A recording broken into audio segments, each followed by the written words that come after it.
Monsieur le Président de l'Assemblée nationale, Monsieur le Premier ministre, Mesdames, Messieurs les membres du gouvernement, Mesdames, Messieurs les honorables députés.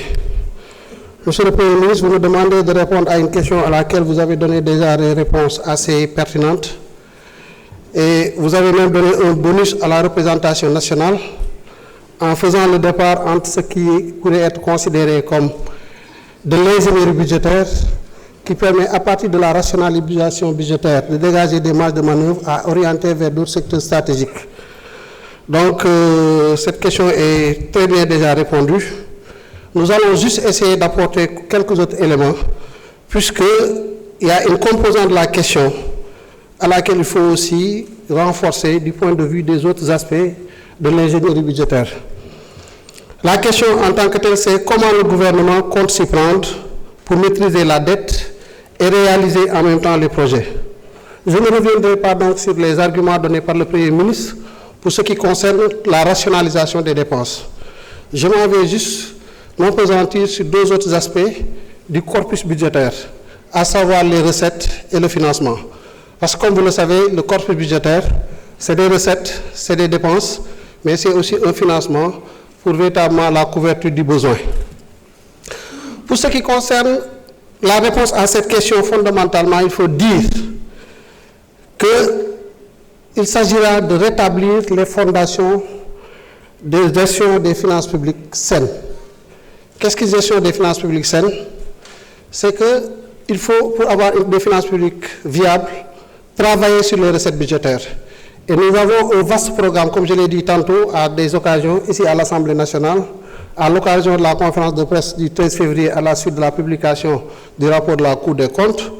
Il faut un programme pour réformer nos recettes budgétaires, parce qu'un budget, c'est d'abord des moyens. Il faut des moyens avant de penser dépenses. Donc la primauté de la ressource sur la dépense. Et qu'est-ce que nous comptons faire? Il y a 5 mesures emblématiques qu'il faut énumérer. C'est la réforme du Code général des impôts, je l'ai dit tout à l'heure, et cette réforme du Code général des impôts devrait nous permettre d'arriver à une fiscalisation des secteurs à fort potentiel économique. Il s'agit du foncier, il y a des choses à faire pour mailler davantage le foncier et essayer d'en tirer le maximum de recettes pour notre budget. Il y a des secteurs névralgiques pour l'économie, le secteur du numérique, parce que je disais tantôt effectivement que le Code général des impôts que nous connaissons est une succession de réformes des codes des années 80. C'est-à-dire que nous fiscalisons une économie de 1980, alors que 80 et 2025, il y a beaucoup d'eau qui a coulé sous les ponts, et il faut nécessairement que l'on mette à jour notre Code général des impôts, qu'on le mette à face à nos réalités économiques. C'est de cela qu'il s'agit dans le cadre de la réforme du Code général des impôts. Ce n'est pas tout, il faut de la digitalisation. J'ai parlé aussi de l'interopérabilité des systèmes. Parce que voilà une économie qui est constituée à hauteur de 97%.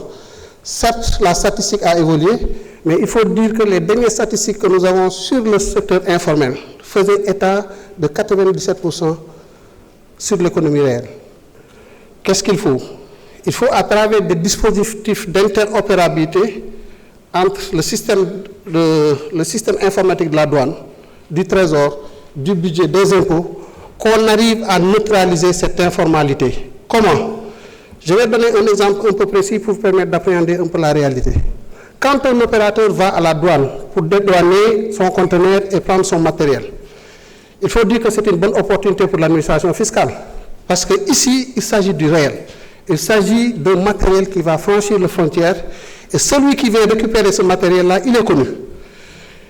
Maintenant, si nous avons un système de Gaïndé qui parle au système SICTAS, par exemple, de la Direction générale des impôts et domaines, ou si nous avons une autre plateforme qui permet cette communication, on aurait permis à l'administration de manière générale, une fois que l'opérateur arrive et qu'on se rend compte automatiquement avec l'ouverture du système Gaïndé, qui n'est pas connu du SICTAS, du système des impôts, de dire, OK, cet opérateur n'étant pas connu aux impôts, on le laisse faire toute la procédure de dédouanement et une fois qu'on arrivera à l'émission du bon à enlever, qu'on puisse laisser véritablement la Direction générale des impôts et des domaines faire le travail. Ça signifiera que cet opérateur-là n'est pas connu du système et il faudra en ce moment-là qu'il prenne toutes les dispositions pour sa régularisation.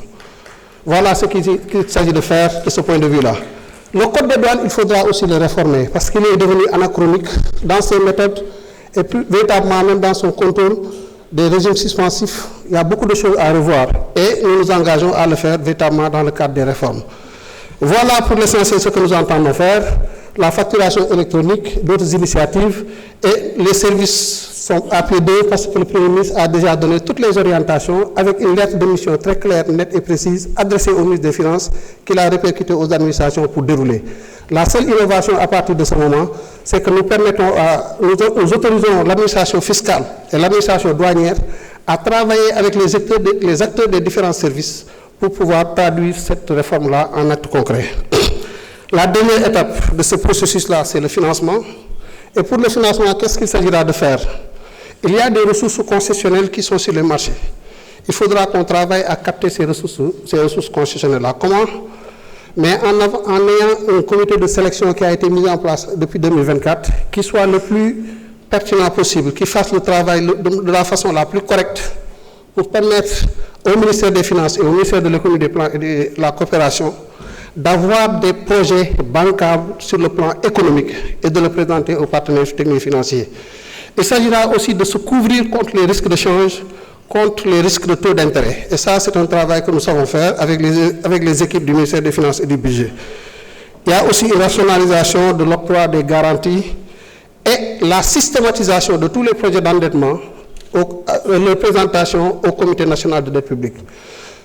Voilà donc pour dellu si ci olof daanaka premier ministre tontu woon na ci question bi dama ciy ñambaas tuuti rek li ma ciy ñambaas mooy ci wàllu recette xaalis mooy yor budget ñun ñëpp suñu kër yi xaalis mooy tax ñu mën koo doxal da ngay am xaalis ba pare nga ne fan laa koy dugal donc li ñu waajal ci côté boobu mooy impôt douane trésor dañ leen di dooleel jumtukaay yi ñuy liggéeyee muy seen code des impôts wala code des douanes ñu réformer ko ba méngale ko ci situation économique bu réew mi loolu liggéey bu am solo loo xam ne ñu ngi ci te buñ ko noppee boole ko ak digitalisation mooy xarala yi am ci àdduna bi ci wàllu te ñu koy jëfandikoo impôt douane trésor ñu fexe dañuy waxtaan ba képp koo xamante ni dem nga douane di dédouaner ñu mën a xam ba xam yaa ngi impôt ba xam am nga wala ba xam am nga marché bu nekk direction générale du budget bu loolu weesoo nag ci wàllu financement bi am na liggéey boo xam ne tamit moom war a accompagner pour ñu gën a maîtriser suñu dette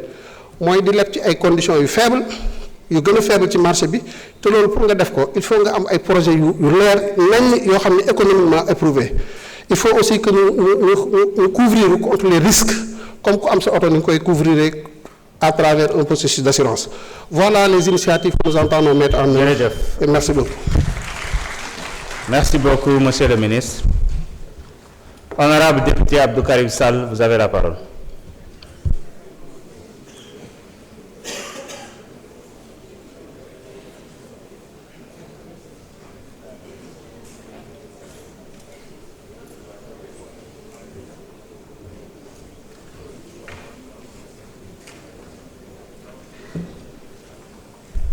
أعوذ بالله من الشيطان الرجيم بسم الله الرحمن الرحيم yal nañu yàlla yërëmal suñu way dawle yi te musal ñu ci nguur bu amul solution